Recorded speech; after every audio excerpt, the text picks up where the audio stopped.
Bonjour à tous.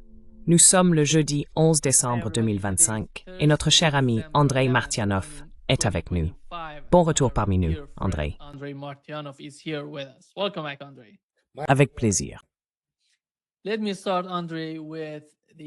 Permettez-moi de commencer, Andrei, par la stratégie de sécurité nationale des États-Unis. Tout le monde en parle, ainsi que des changements importants que vous observez dans ce nouveau document. Quelle en est votre compréhension et quelle différence voyez-vous par rapport à la précédente, celle de l'administration Biden?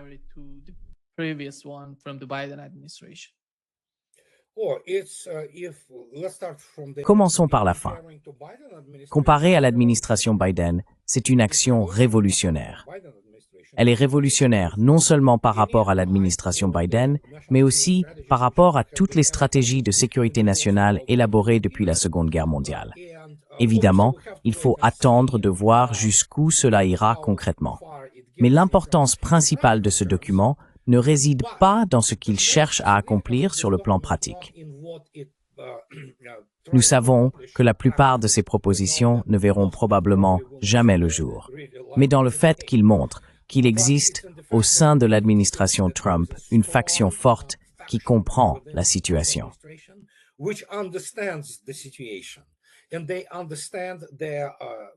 Et ils comprennent essentiellement le dilemme dans lequel se trouvent les États-Unis. C'est l'un des chapitres de ce qu'on appelle la version complète. Nous ne l'avons pas encore vu, mais plusieurs médias l'ont déjà consulté. La stratégie de sécurité nationale complète, pour ainsi dire, affirme que l'hégémonie n'est pas atteignable. Elle ne l'a jamais été. C'est ce que je dis depuis presque 20 ans. Tout cela n'est qu'illusion. Cela a été inventé par les néoconservateurs. Donc le fait que ce concept soit aujourd'hui rejeté est, disons, stupéfiant. Même le simple fait que ces mots soient sortis de la Maison-Blanche est révolutionnaire, car cela ramène essentiellement les États-Unis à leur véritable position.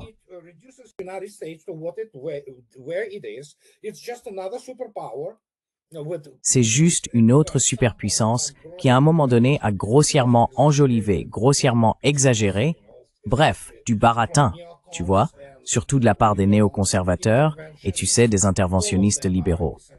En réalité, ils sont tous essentiellement des néoconservateurs. Et les États-Unis n'ont tout simplement pas les ressources pour faire quoi que ce soit. Ils aimeraient évidemment se concentrer sur l'hémisphère occidental maintenant, mais c'est une toute autre histoire.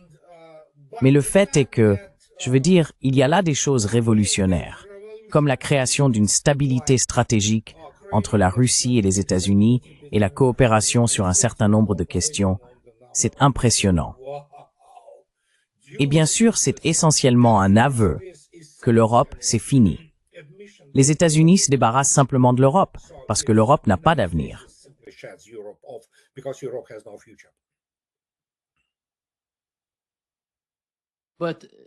Pensez-vous que l'Europe est en train de comprendre cela, ou bien ignore-t-elle d'une certaine manière ce qui a été dit dans ce document?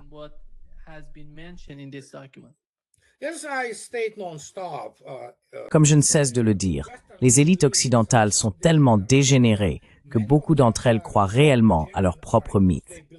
Elles se pensent formidables, absolument irrésistibles. Elles ne comprennent pas que leur ville tombe en ruine, qu'elles n'ont plus de véritable population autochtone. Certains endroits, comme la France, eh bien, c'est une toute autre histoire. Leur pays se désintègre pratiquement sur le plan économique. Ils ont détruit leurs industries et maintenant ils ont tout misé sur la défaite de la Russie, ce qui n'est pas une bonne idée. Mais encore une fois, ce ne sont pas des gens très intelligents. Certains d'entre eux paniquent, en partie parce qu'ils craignent pour leur position politique, leur rôle de chef d'État, vous savez, comme Macron ou Starmer.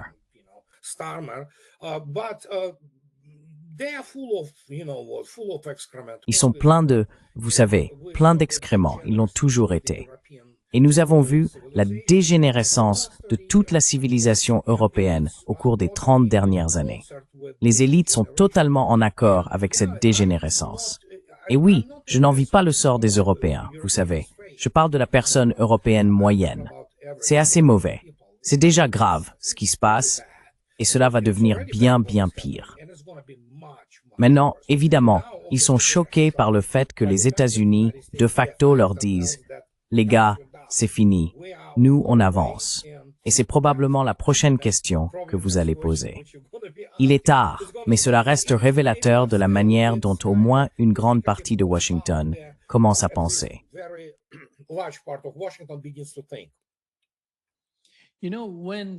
Tu sais, quand tu regardes le document, on dirait qu'ils acceptent d'une certaine manière la réalité de la guerre en Ukraine et ce qui s'y passe. D'un autre côté, Andrei, tu vois quand ils désignent la Chine comme leur ennemi,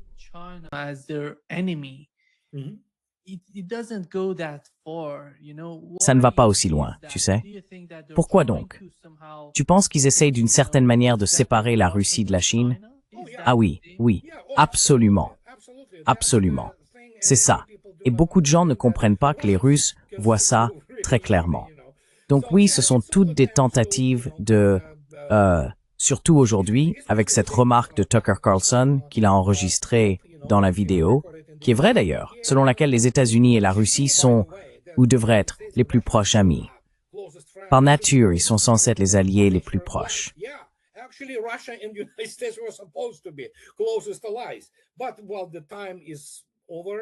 Mais bon, le temps est passé pour ça. Oui, c'est un peu comme une réflexion après coup. Oh mon Dieu, qu'avons-nous fait? Mais oui, cela s'inscrit pour ainsi dire dans la veine principale de la politique, ou de la ligne politique si l'on préfère, anti-chinoise aux États-Unis. Et il y a toutes sortes de facteurs qui influencent cela, y compris le fait que si ces gens comprennent ce qui s'est passé en Europe, ils comprennent que la Chine, économiquement, a tout simplement gagné. Point final. C'est une économie monstrueuse, gigantesque, la plus grande du monde de loin, et ils ne peuvent rien y faire. Donc je veux dire, ils ont perdu du temps. Souvenez-vous, Vladimir Poutine demandait « Hey, laissez-nous rejoindre l'OTAN », vous savez.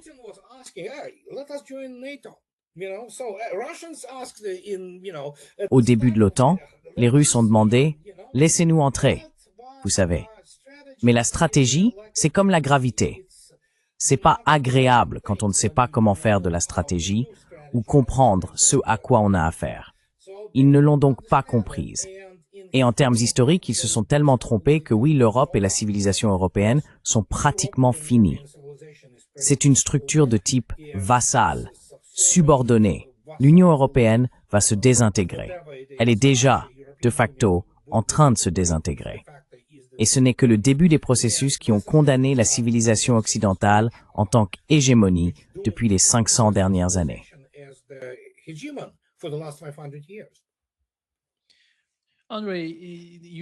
Andrei, tu vois encore dans le document la politique du jeu à somme nulle. Bien sûr, c'est la manière américaine, mais ce n'est pas la politique de la Russie ou de la Chine. Non, eux voient un partenariat. Ils voient, tu sais, un terrain d'entente.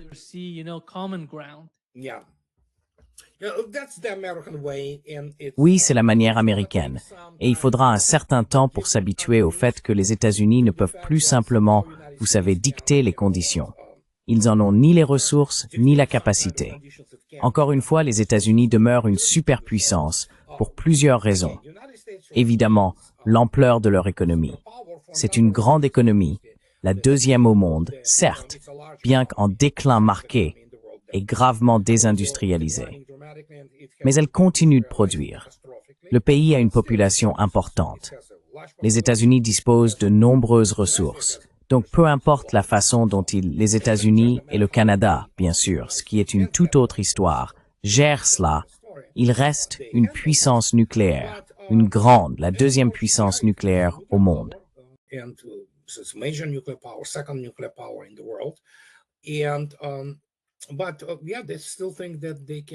Oui, ils pensent encore pouvoir jouer à un jeu à somme nulle.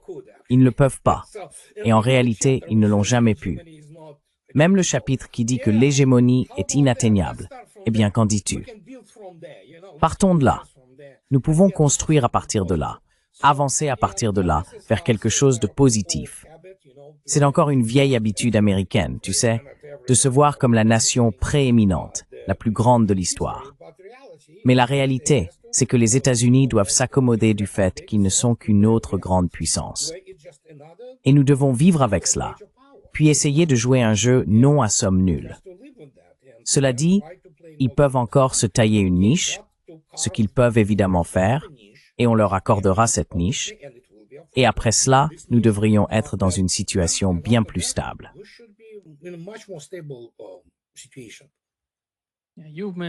Vous avez mentionné, après la publication de ce document, l'Europe semble être dans une sorte de panique. C'est un choc. Oui, il y a vraiment un choc maintenant. Et voici ce qu'a dit le secrétaire général de l'OTAN. Cela montre vraiment la panique d'ailleurs.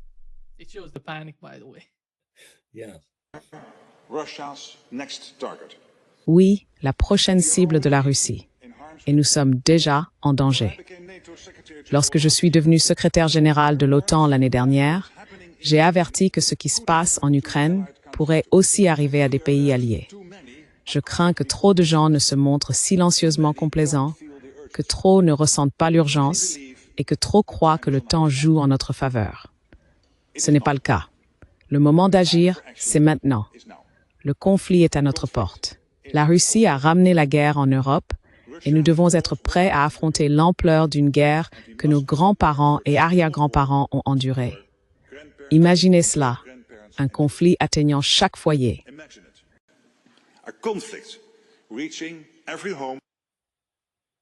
C'est d'une certaine façon, c'est un idiot. Le désespoir est juste. Ouais. C'est un idiot. La plupart des dirigeants politiques et militaires de l'OTAN sont des imbéciles. Et donc, oui, il faut voir ça comme « oui, c'est de la panique ». Et ces slogans sont au mieux drôles, parce qu'en réalité, par exemple, la France est en train de devenir un pays du tiers-monde. L'Allemagne aussi. Ils ne comprennent tout simplement pas. Le Royaume-Uni n'est même plus dans la course. Ils ont encore un peu d'expertise technologique résiduelle parce qu'ils étaient autrefois l'une des grandes puissances aériennes et qu'ils avaient de vraies capacités, surtout dans l'aviation commerciale et militaire, qui ont disparu aujourd'hui. Mais malgré tout, il leur en reste un peu.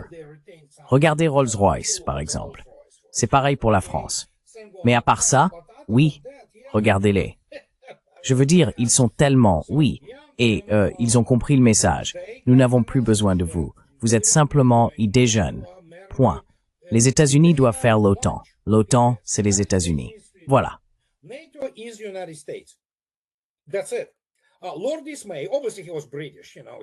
Lord Ismay, évidemment, il était britannique. Les Britanniques adorent toutes sortes de figures de style. Mais il avait tout à fait raison lorsqu'il a dit à propos de l'OTAN qu'elle avait été créée pour nous garder à l'intérieur, maintenir les Allemands à terre et tenir les Russes à l'écart.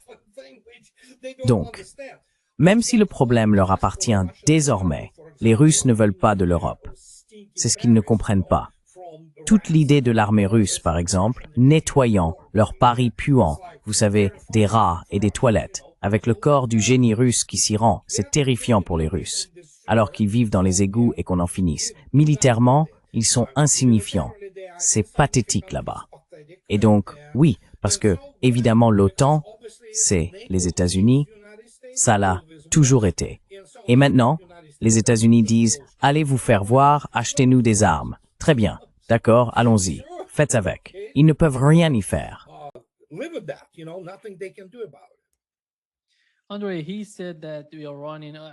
André, il a dit que nous manquions de temps et qu'il fallait agir. De quel type d'action parle-t-il? Quel genre d'actes ont-ils en tête, à ton avis? Je ne vois pas ce qu'ils peuvent faire d'autre en Ukraine, à moins qu'ils ne recourent à ces attaques terroristes.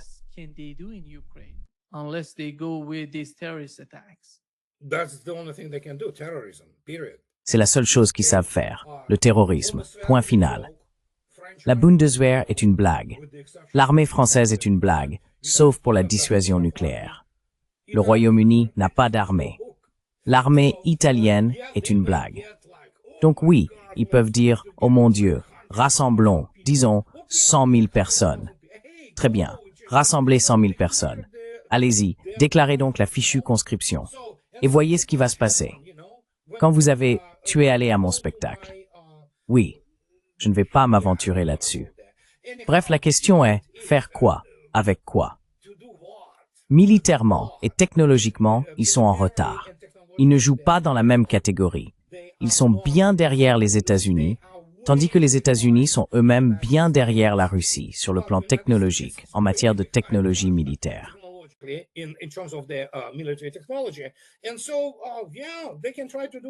Et donc, oui, ils peuvent essayer de faire tout ce qu'ils veulent. Ce sera risible et ils finiront par tuer beaucoup des leurs. Peut-être que les Russes devront faire le coup du parking sur, tu sais, Bruxelles ou autre. Les Russes peuvent le faire sans utiliser d'armes nucléaires, ils peuvent simplement tout raser et en finir. Et alors peut-être que les Européens se réveilleront un jour en se disant « Nous sommes libérés du problème ». Mais l'Europe a été tellement émasculée, tellement conditionnée, que je ne pense pas qu'elle puisse s'en remettre.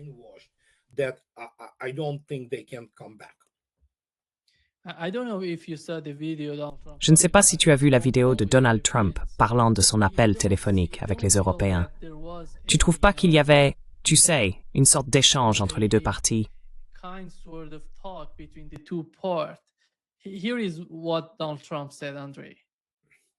Voici ce qu'a dit Donald Trump. André, les dirigeants de la France, de l'Allemagne et du Royaume-Uni, de très bons dirigeants, de très bons amis à moi, et nous avons discuté de l'Ukraine en des termes assez fermes. Nous verrons ce qui se passera. Je veux dire, nous attendons des réponses avant d'aller plus loin.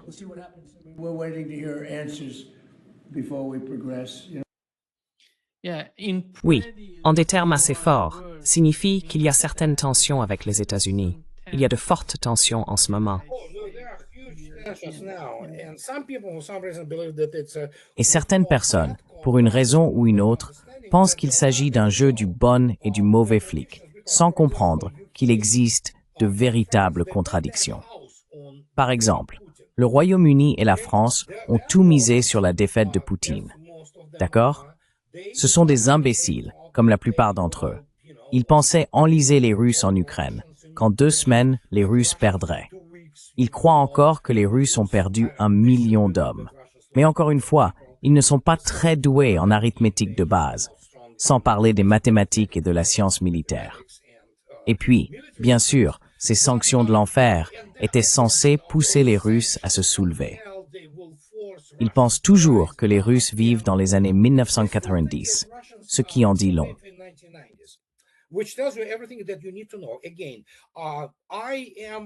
Encore une fois, je l'ai déjà dit, et je le répète, les élites politiques, y compris une grande partie des élites militaires en Occident, sont des imbéciles. Ce sont des incompétents, finis. C'est pour ça qu'ils se sont dit « Oh oui, misons tout là-dessus ». Ils continuent à jouer avec ces crétins comme Kasparov et ces marginaux cinglés, tu vois, et ils appellent ça l'opposition russe. Ce n'est pas l'opposition russe, ce sont des gauchistes. Même les cercles libéraux pro-occidentaux en Russie ne veulent pas avoir affaire à eux. Et quand on regarde tout ça, on se demande mais à quoi pensent-ils? Moscou, Saint-Pétersbourg, Sochi, Vladivostok, ces villes font paraître les villes européennes pour ce qu'elles sont vraiment. Des trous à rats, en gros, plein de criminalité, de tensions ethniques et de choses de ce genre.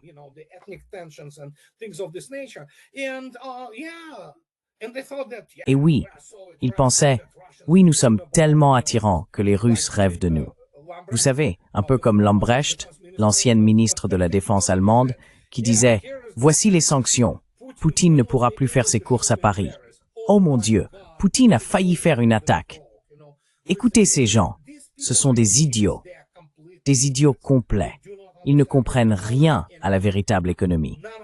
Et encore une fois, aucun d'eux ne comprend ce qu'est une vraie guerre.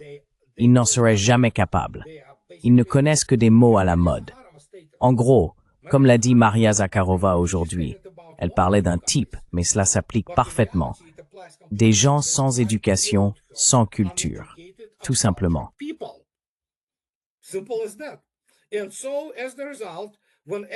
Et donc, en conséquence, quand tout tourne mal, rien ne se passe comme ils l'avaient prévu, parce qu'ils ne sont bons planificateurs en rien, surtout pas dans le domaine militaire. Et nous en sommes là aujourd'hui. L'Europe et l'Occident réunis sont perdus. Ils ont perdu la guerre. Point final. Il n'y a pas d'autre manière de le dire. En réalité, cette bande de minables, des organismes unicellulaires comme nous les connaissons, les médias de l'establishment dans l'Union européenne et aux États-Unis continuent encore de prétendre que quelque chose se passe en leur faveur. Cela vous dit tout ce que vous devez savoir sur ces gens-là. Et ils ont tué plus de 2. Lavrov a dit plus d'1 million, mais en réalité c'est plus de 2 millions. Ils ont tué plus de 2 millions de soldats ukrainiens.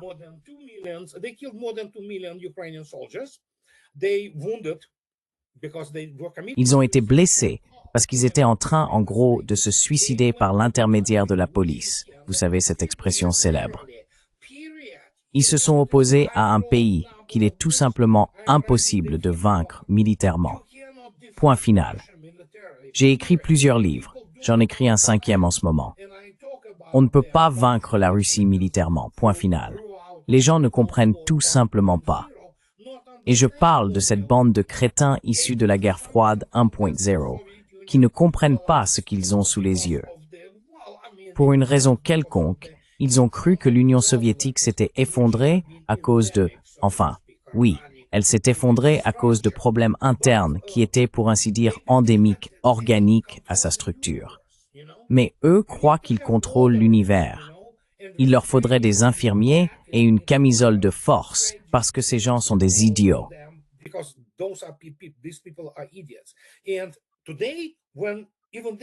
Et aujourd'hui, même eux commencent à comprendre ce qui s'est passé. Il y avait un article très intéressant à propos de l'un de ces criminels de la propagande de guerre de l'Institut pour l'étude de la guerre. Il pariait sur des choses. Voilà votre groupe de réflexion. Il gagnait de l'argent en pariant sur toutes sortes de scénarios. Cela vous dit tout ce que vous devez savoir sur ces gens-là. En conséquence, maintenant qu'ils comprennent que tout ce dans quoi ils ont tant investi, ils ont volé l'argent russe. L'argent russe n'est plus là. C'est un fait désormais. Vous savez, les Russes commencent à jouer avec cette situation comme un chat avec une souris presque morte quand il la pousse du bout des pattes. C'est exactement ce qui se passe ici.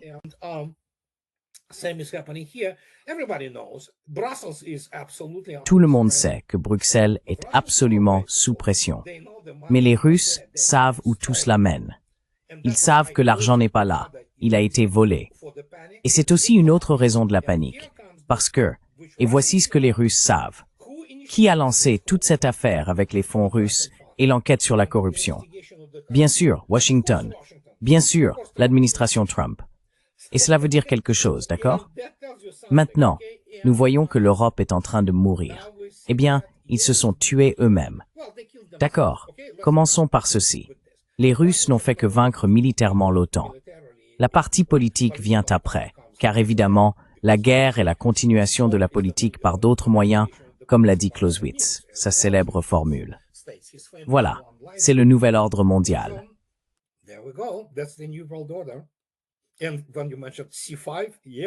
Et quand tu as mentionné C5, oui, ça n'arrivera pas, mais c'est révélateur. Cela montre vraiment que quelqu'un à Washington a dit à Trump, voici la véritable répartition, voici les chiffres que nous avons perdus. Donc, pour Trump maintenant, et les Russes ont de nouveau proposé une porte de sortie, c'est le privilège que les superpuissances doivent, tu sais, s'accorder mutuellement. Voici donc la porte de sortie. Sors, tu ne seras pas le vainqueur que tu voulais être. Mais comme l'a même écrit le journaliste russe aujourd'hui, il pourrait en tirer quelques avantages, tu sais. La Russie ne permettra pas aux États-Unis de devenir l'arbitre, le juge de cette affaire. Non, c'est plutôt, très bien, on vous écarte, et ensuite, c'est l'Europe qui va en payer le prix. Et elle le paie déjà.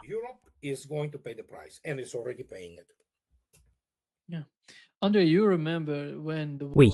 Andrei, tu te souviens, quand la guerre a commencé, ils pensaient que la Russie était l'Union soviétique. Juste une petite, tu sais, copie de l'Union soviétique. Il suffisait d'y aller et tout s'effondrerait. C'est un château de cartes. L'économie ne fonctionne pas. Oui, c'était l'idée.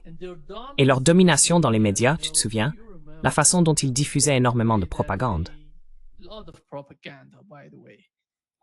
C'est une bonne dose de propagande, oui. Convaincre les jeunes de quitter la Russie, ce n'est pas votre guerre. Vous vous souvenez de tout cela. Je ne sais pas s'ils sont toujours dans le même état d'esprit. Je parle des Européens, pas des États-Unis. Encore une fois, certains d'entre eux le sont. Et ils le sont, comme je l'ai déjà dit. Vous pouvez me citer là-dessus. Mais quelle similitude, Andrei? Quelle similitude? Quelle est la similitude? Quelles sont les similitudes entre la Russie d'aujourd'hui et la Suède? Je ne vois rien. Non, non, non. Je peux te dire une chose. Économiquement, la Russie est plus puissante que l'Union soviétique. Et je peux te dire ceci. Militairement, elle est bien plus puissante. Beaucoup de gens ne comprennent pas cela. Mais c'est justement tout l'enjeu. Il faut avoir une formation scientifique et technique, une formation militaire dans les domaines STEM pour le comprendre. Il faut expliquer aux gens comment le système s'intègre, comment il influence les niveaux tactiques, opérationnels et stratégiques de la guerre. Et quand je dis que la Russie a remporté la course aux armements, ce n'est pas une hyperbole. La Russie ne l'a pas seulement gagnée, elle l'a remportée par un KO. Et c'est ça le point. Le paradigme technologique de la guerre a changé de manière spectaculaire. Certains disent « Oh, ce sont les drones ».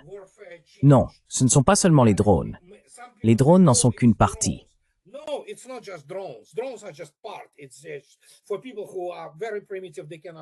Pour les personnes très primitives, elles peuvent comprendre « Oh oui, cette chose vole et tue quelqu'un ». Non, il s'agit d'un système de systèmes. C'est une toute nouvelle manière de mener un conflit armé. Il est même difficile d'expliquer comment ces éléments évoluent, comment ces interconnexions sont dynamiques au sein de ce système, et comment soudainement, eh bien sûr, ils ne lisent pas. Qui est la principale et probablement la plus grande publication militaire au monde. On parle de ce paradigme totalement nouveau dans la planification opérationnelle, la conduite des opérations et désormais la stratégie. Des articles incroyables paraissent. Les Russes disent « Oui, Russes, regardez ça, voilà ce que nous avons appris. » Évidemment, pas tout ce qu'ils y disent, mais voici ce que nous avons appris.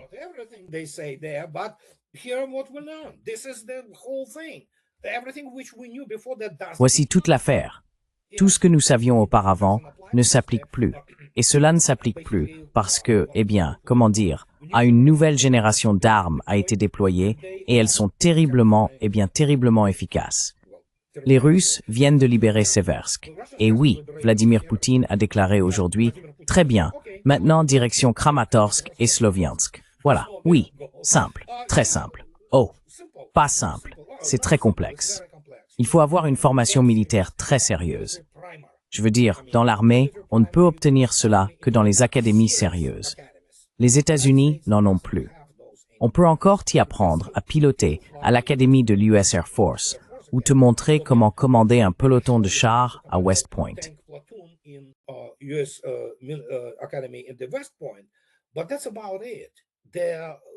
Mais c'est à peu près tout. C'était tellement vidé de sa substance que je ne peux même pas te l'expliquer. Et encore une fois, quand on voit des gens comme tous ces types à la Kellogg, et tu sais, ces patriotes qui courent partout en se donnant en spectacle comme des clones, c'est tout simplement stupéfiant. C'est littéralement stupéfiant. Et ce n'est pas qu'il n'y ait pas de généraux russes de ce genre. Il y a bien quelques imbéciles qui se pavanent en se prétendant chrétiens. Mais si l'on regarde l'ensemble des choses, ce n'est pas comparable. Et beaucoup de gens, encore une fois, comme je l'ai déjà dit, des gens intelligents comme Danny Davis ou Doug McGregor, ne seraient jamais autorisés à accéder au plus haut niveau du pouvoir militaire aux États-Unis.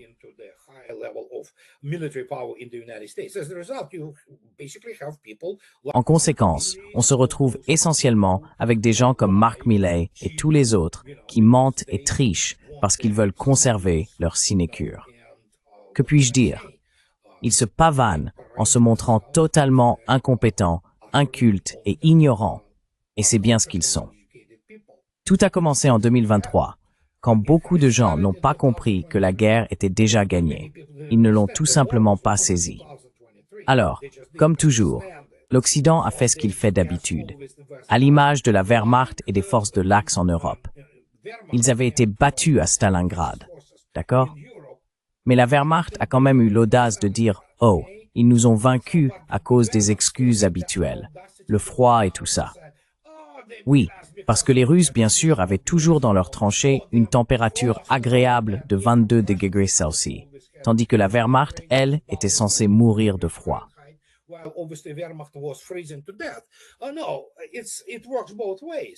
Non, cela fonctionne dans les deux sens. Eh bien, ensuite, ils ont attendu la bataille de Koursk, puis les Russes les ont vaincus dans des conditions estivales, la crème de la crème. Et après cela, la guerre était essentiellement terminée. Vous savez, il était clair qu'ils ne passeraient plus à l'offensive. C'est exactement ce qui s'est passé. Ils ont mené quelques contre-attaques ici et là, mais sur le plan stratégique, ils n'étaient plus capables de faire quoi que ce soit. Et en conséquence, en 1945, l'armée rouge est entrée à Berlin. Et c'était fini. La même chose se produit ici, le même schéma, parce que ces gens sont des imbéciles. Ils ne comprennent pas, ils n'apprennent rien, et bien sûr, ils ne savent rien de la Russie. C'est aussi simple que ça.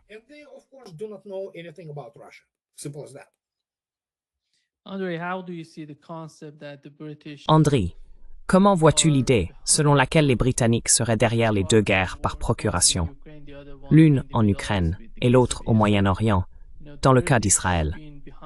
Les Britanniques seraient à l'origine de tout cela, de concert avec les sionistes aux États-Unis. Parce que tu vois, en Ukraine, j'ai été surpris par la manière dont Israël perçoit le conflit, en essayant de soutenir l'Ukraine. De quoi s'agit-il? Je me suis toujours posé cette question. Il me semble que les Britanniques sont la clé de toute la situation.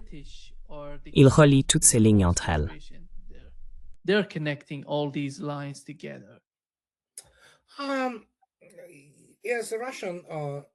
Comme le dirait un spécialiste russe du contre-espionnage, le MI6 est bon, mais pas à ce point.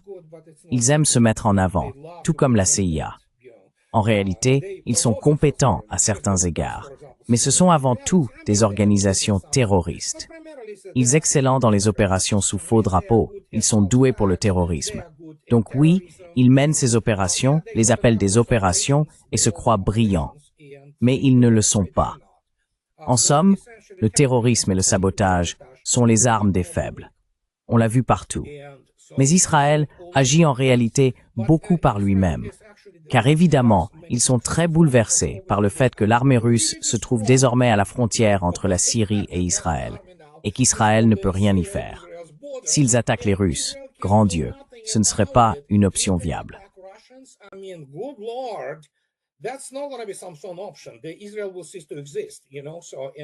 Israël cessera d'exister, tu sais. Et les Russes ne seront pas aussi bienveillants que l'Iran l'a été, tu sais, qui avait été convaincu d'arrêter de marteler Israël jusqu'à sa soumission totale. C'est pour cela qu'ils sont désespérés. Ils détestent les dieux russes, tu sais, et ils essayent simplement de faire des choses méchantes. Comme, d'accord, si nous pouvons fournir des armes à l'Ukraine, nous fournirons des armes à l'Ukraine. Les Britanniques sont-ils derrière tout ça? Ils en font partie, clairement partie de leur terrorisme, et en somme, de leur piraterie en haute mer, comme lorsqu'ils attaquent des pétroliers. C'est évidemment le Special Boat Service du Royaume-Uni, soutenu par des gens comme Moran, ce Sir Radakin, l'amiral, qui dit qu'ils peuvent faire quelque chose avec des drones seuls. Cela montre, évidemment, le niveau de leur incompétence militaire.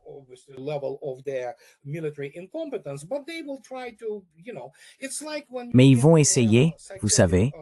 C'est comme lorsqu'un patient psychotique dans un asile devient agité et que les infirmiers essayent de le maîtriser. Ils griffent, ils crient, ils vous crachent dessus. Vous voyez, c'est le Royaume-Uni aujourd'hui. Finalement, on le maîtrise et on le jette dans une cellule capitonnée, et ainsi de suite. Voilà leur niveau. Encore une fois, je l'ai déjà dit, ils n'ont même pas une véritable formation militaire. La plupart du temps, c'est ce genre de choses qu'ils ont inventé à leur sujet, essentiellement de la mythologie, selon laquelle ils contrôleraient le monde et les banquiers, que la City de Londres serait le centre de l'univers.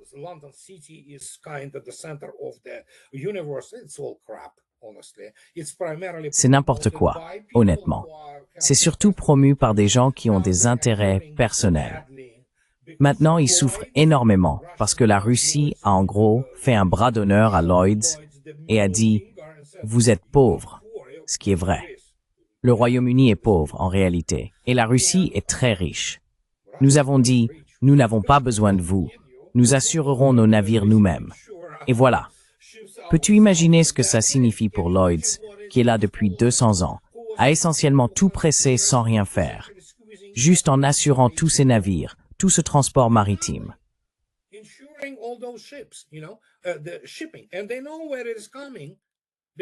Et ils savent d'où cela vient, surtout avec l'ouverture de la route arctique, puis soudainement, les Russes obtenant une base navale au Soudan. Pour eux, c'est un cauchemar. Ils sont désespérés et en tant qu'êtres humains, remplis de rage. L'aristocratie anglaise, l'élite anglaise, ils détestent les dieux russes.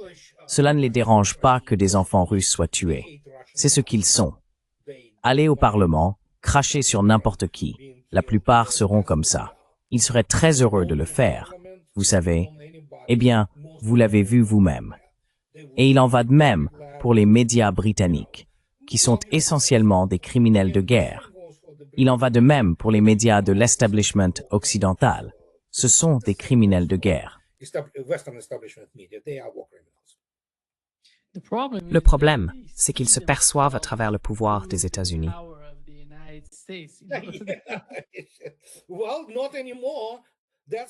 Eh bien, plus maintenant. C'est tout le problème. C'est ce dont je parle depuis maintenant 2 décennies. Vous pouvez aller sur mon blog et voir que les États-Unis ne sont pas exactement une puissance européenne en tant que telle. Les États-Unis sont une entité à part entière. C'est essentiellement une civilisation, car les États-Unis sont en réalité un État-civilisation. Ils sont très différents des Européens. Les Américains sont très différents des Européens. Ils pensent différemment. Ils agissent différemment. Et c'est ce que beaucoup de gens ne comprennent pas.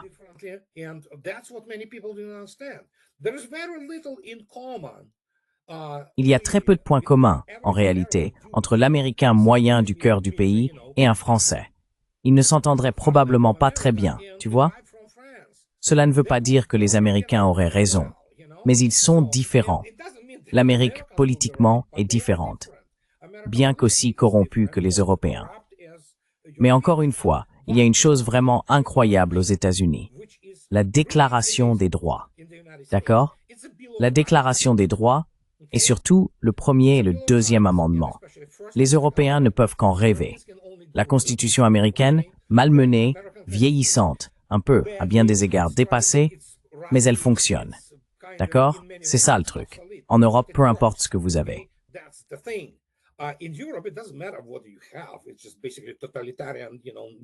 C'est fondamentalement totalitaire, vous savez. C'est 1984. C'est une réalité orwellienne qui s'abat sur eux. Et finalement, par exemple en France, ils seront battus jusqu'à la charia. Probablement qu'au Royaume-Uni, la même chose est en train de se produire. Et je ne vois pas comment les Européens peuvent se soulever. Je veux dire, je ne le vois tout simplement pas. Ils peuvent participer à quelques manifestations, évidemment, mais c'est à peu près tout, vous savez.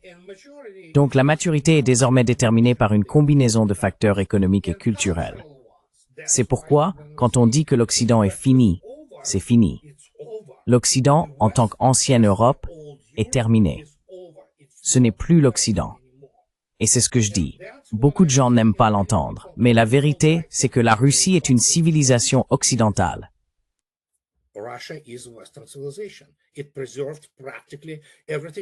Elle a préservé pratiquement tout ce que la civilisation occidentale a apporté de bon.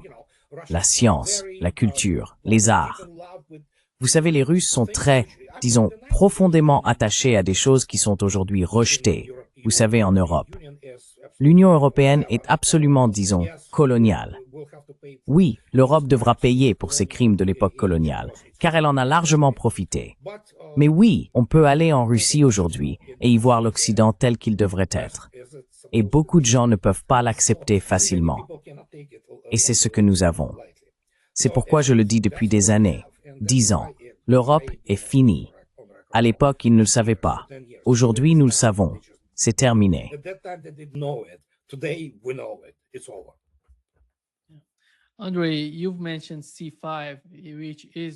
André, tu as mentionné le C5, c'est-à-dire le corps 5.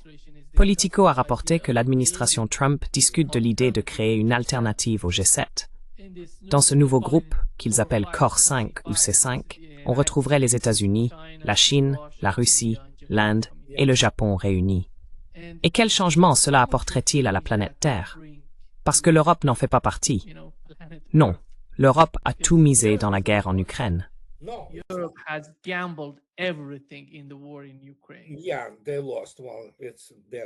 Ouais, ils ont perdu. Eh bien, ils sont stupides.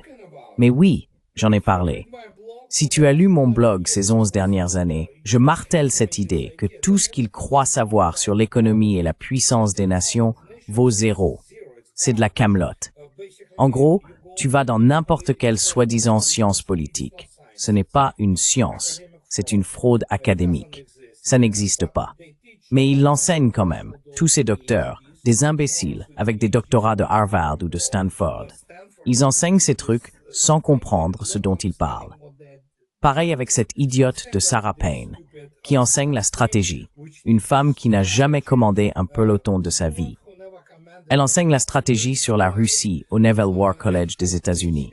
Elle n'a aucune idée de ce qu'est la Russie.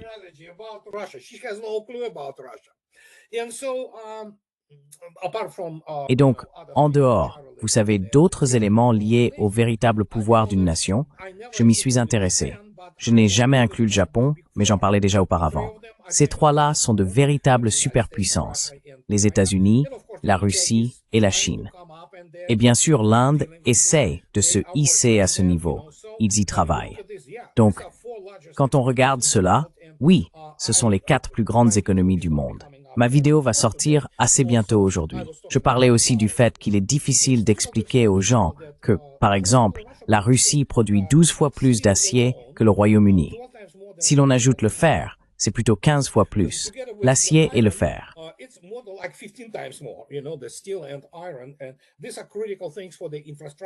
Et ce sont des éléments essentiels pour les infrastructures, pour le développement. Le Japon, l'Allemagne ou même la France ont-ils un programme spatial habité? Non, ils ne peuvent pas envoyer d'êtres humains dans l'espace. La France a le programme Ariane, mais c'est à peu près tout. Alors, peuvent-ils créer quelque chose comme un véritable système d'alerte précoce sur des orbites hautement elliptiques, comme Tundra, 36 000 km d'apogée? Non. Peuvent-ils donc construire ce que les Russes développent actuellement, une flotte nucléaire portant cette marque de puissance? Non. Quand on commence à y regarder de plus près, on se demande, mais qui diable êtes-vous? Oh oui, nous sommes de vieilles nations établies. Oui, eh bien, vous êtes des pays moyens, avec des économies où en France, 90% relèvent des services, une économie de services du tiers-monde.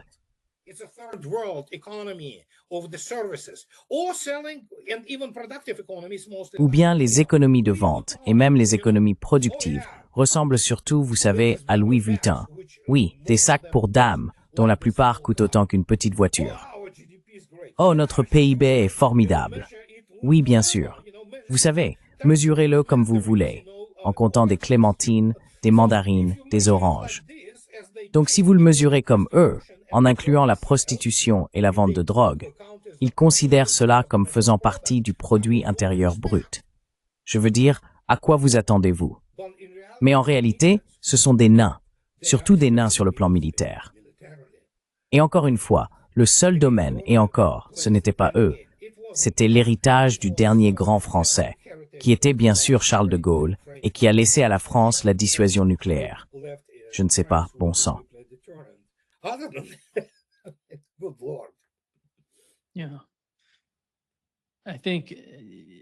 Oui, je pense, André, que ta compréhension de la dynamique en Ukraine, avant que nous terminions cette session, penses-tu que les États-Unis, après tout, doivent parler, doivent conclure un accord avec la Russie sans les Européens?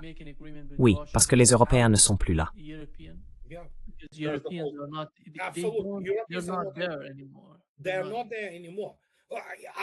Ils ne sont plus là.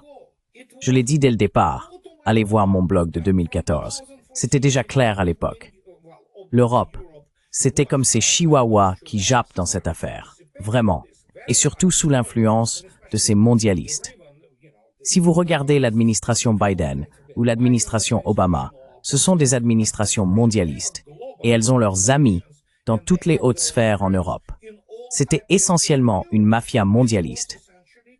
C'est ce qu'ils sont. Macron, tous ces chanceliers allemands ou ces imbéciles du 10 Downing Street à Londres, regardez-les. En plus d'être stupides, ce sont des mondialistes, faisant partie de cette vieille culture de Davos.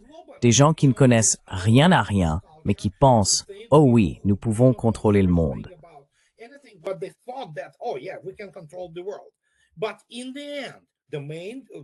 Mais au final, le principal moteur derrière tout cela, c'était les États-Unis, évidemment, car l'OTAN, c'est les États-Unis. Donc les priorités américaines ont changé parce qu'ils ont été vaincus militairement avec l'Europe. Mais les États-Unis, comme je l'ai déjà dit, et je vais le répéter encore une fois, dans le monde réel, les grands acteurs raisonnent en termes nucléaires, d'accord? On parle d'armes nucléaires et de ce genre de puissance. Les arsenaux russes et américains peuvent anéantir la vie sur Terre 5 fois de suite. Tout mourrait, simplement. D'accord? Et maintenant, nous voyons apparaître une sorte de nouveau développement. Nous ne savons même pas ce que c'est. Je veux dire, les systèmes d'armes en cours de développement. Donc, ils doivent communiquer.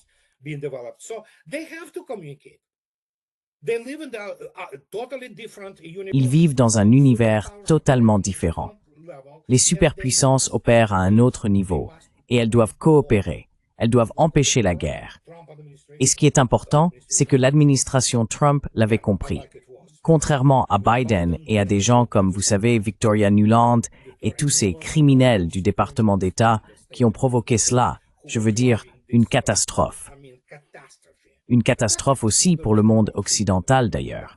L'Ukraine cessera d'exister telle que nous la connaissons. Elle a déjà cessé d'exister.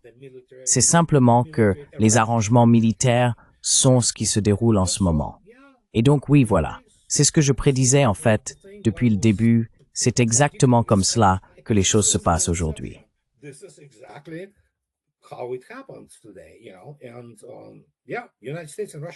Oui, les États-Unis et la Russie devront collaborer et dialoguer, car ils partagent la responsabilité de la coexistence pacifique et de la préservation de la vie humaine.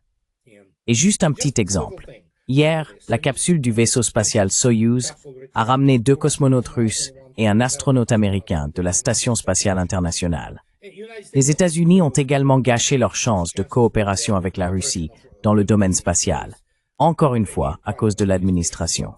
Mais oui, il y a beaucoup de choses que la Russie et les États-Unis peuvent faire ensemble. Et il y en a beaucoup, vraiment beaucoup. Il suffit de regarder la pente nord de l'Alaska et ces champs de glace qui se jettent dans l'océan.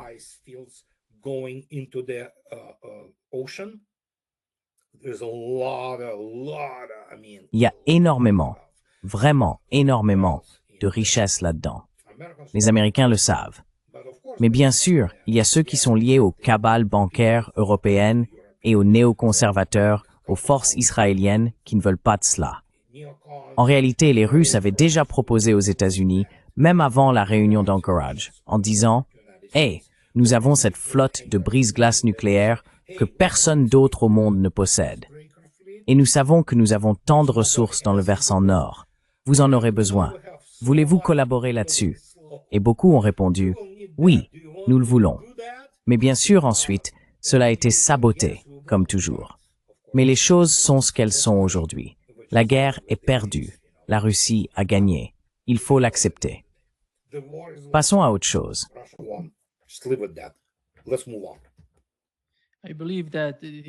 Je crois que le projet ukrainien a été considéré comme perdu dans l'esprit de l'establishment américain le jour même où Victoria Nuland a décidé de démissionner. Car c'est à ce moment-là que dans leur esprit, le projet était terminé.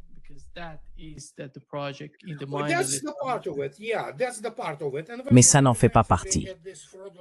Oui, c'est bien ça, la partie en question. Et quand on regarde de près ces organisations frauduleuses, qui sont, soit dit en passant, le clan de Kagan, ce sont les plus enragés. Pas seulement des russophobes, ils détestent les Russes, ils détestent les dieux russes. Et donc, comme l'Institut pour l'étude de la guerre, ils ont été pris à parier sur des choses, à modifier des cartes, des choses de ce genre. Bien sûr, cela te dit tout ce que tu dois savoir. De la pure propagande, je veux dire des va-t-en-guerre, des criminels de guerre, tu vois. Et par conséquent, oui, ils sont tout sauf de vrais diplomates compétents ou de véritables chefs militaires compétents.